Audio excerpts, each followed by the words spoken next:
டாக்கிச் அவங்கள நான் பார்த்தேன் கிருமி படத்தை. நிறைய பேருக்கு படம் பார்த்தானது, பட் நான் படம் பார்த்தேன்.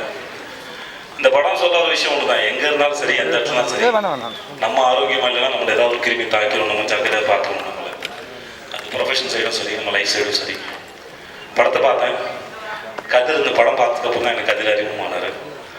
கதிர்கிட்ட சொன்னேன், ரொம்ப நல்லா பண்ணியிருந்தார். மதியான கூட்டத்துலேயும் சரி பிரமாதம். ஃபஸ்ட் படம் மாதிரியே தெரியல. நான் கேமரா பயம் எதுவுமே இல்லாமல் பிரமாதமாக பண்ணுற எக்ஸ்பிரஷன் ரொம்ப கிளியராக தெளிவாக இருக்குது. வாழ்த்துக்கள் கதிர். ரேஷ்மி அழகாக இருந்தாங்க. அனுச்சரன் வந்து எனக்கு மணிகண்டன் மூலமாக தான் பழக்கம். தேசிய விருது இயக்குனர் மணிகண்டன் மூலமாக தான் பழக்கம். மணி எனக்கு ஒரு 2008 தெரியும். மணி சொல்லலாம் ஆஃபீஸில் போய் ஒரு படம் பார்த்தேன் நான்.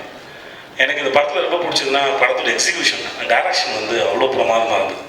ஒவ்வொரு சீன்லேயும் ஒரு ஆர்டிஸ்ட்டில் எவ்வளோ வேலை வாங்கணும், எந்த அளவு வேலை வாங்கணுங்கிறது ரொம்ப தெளிவாக இருந்தார். அனுச்சரன் ரொம்ப தெளிவாக இருந்தார். அண்ட் பேக்ரவுண்ட் ஸ்கோரும் சரி, ஒவ்வொரு சீனுமே வந்து அந்த அந்த பயத்தை ஏற்படுத்திட்டே இருக்கு. சீன் வந்து கூலாக இருக்குது, ஆனால் பேக்ரவுண்ட் ஸ்கோர் வந்து ரொம்ப டார்க்காக மாற்றுது. அதை அழகாக பண்ணியிருந்தார். கேஆருக்கு என்னுடைய வாழ்த்துக்கள். அந்த கேமராமேனோட ஒர்க்குக்கு ரஞ்சித் சாருக்கு என்னோட வாழ்த்துக்கள். ஓரளவு ஒரு நல்ல படம். வழக்கமாக போலீஸு இந்த மாதிரி வந்த மாதிரி ரவுடி சார்ந்த ஒரு படமாக இருக்கும் எதிர்பார்ப்போம். அப்படின்னா எதுவுமே இல்லை. ஆனால் ஒரு புது அனுபவமாக இருக்கும். ட்ரெய்லர் வந்து ரொம்ப அழகாக கட் பண்ணியிருந்தாங்க. அதுதான் படமும் கூட. நான் ஓவரால் எல்லாருக்கும் என்னுடைய வாழ்த்துக்கள். நான் நன்றி, கூப்பிட்டதுக்கு நன்றி. Thank you so much.